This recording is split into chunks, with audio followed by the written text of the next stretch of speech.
جب آدمی اپنے اسلام کو حسن نیت اور اخلاص کے ساتھ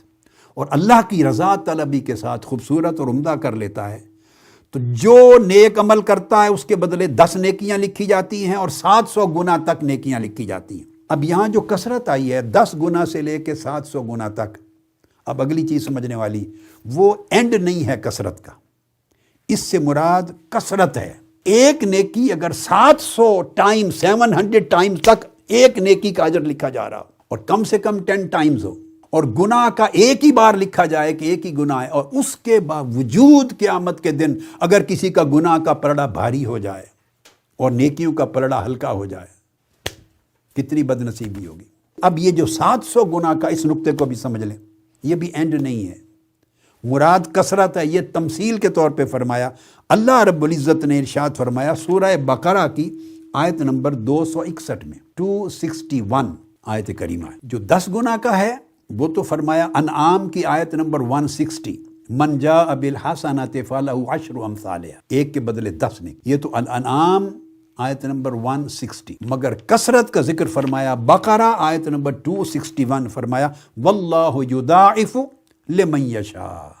700 کا ذکر ایک جگہ آ گیا، مگر اللہ پاک نے فرمایا کہ اللہ پاک پھر اس کو بڑھا دیتا ہے، جتنا بڑھانا چاہے بڑھا دیتا ہے، اور جس کے لیے بڑھانا چاہے بڑھا دیتا ہے،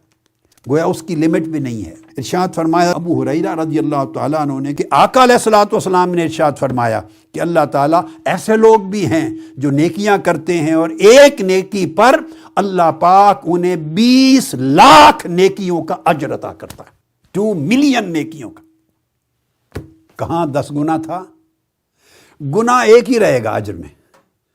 سزا میں، جزا میں ایک ہی رہے گا۔ نیکیاں 10 گنا بھی بنی، وہ 10 گنا پھر نیکیاں بڑھ کے 100 گنا بھی بنی، پھر 700 گنا تک بھی بنی، پھر وہ بڑھتے بڑھتے اینڈ لیس بھی بنی، اور 20 لاکھ اجر ایک نیکی کا۔ اب آپ دیکھ لیں، نیتوں کا حال جدا جدا ہے، بندوں کا باطن کی صفائی جدا جدا ہے، اللہ کی محبت، اس کے صدق اور اخلاص، اس کی رضا پر اس بندے کی توجہ، اس کی طرف خشوع خضوع، اس کی چاہت، اللہ کی محبت، عاشق ہے مولا کا، اس کی رضا کا طلبگار ہے، اور ایسا طلبگار ہے کہ کسی اور شے کی طلب الہی کے درمیان حائل نہیں ہوتی، گرد نہیں آنے دیتا۔ اس کے من کی کیفیت یہ ہے، وہ ایک نیکی کرتا ہے، 2 رکعت نماز نفل پڑھتا ہے، ایک نیکی کا کام کرتا ہے، اللہ رب العزت اس کے نام اعمال میں 20 لاکھ نیکیاں دیتا ہے۔ اب دوسری طرف ایک آدمی ساری عمر لگا دے گا نیکیاں کرتے کرتے، وہی 10 ٹائمز یا 700 ٹائمز کے اصول کو بھی کر لیں تو 20 لاکھ نیکیوں تک پہنچنے پہ اس کے سال ہا سال لگیں گے، اس کا 1 منٹ لگا۔ اب یہ کسی عالم دین کا یا کسی عارف کا یا کسی صوفی ولی اللہ کا بیان کیا ہوا تصور نہیں ہے، یہ رسول پاک صلی اللہ علیہ وسلم نے بیان فرمایا۔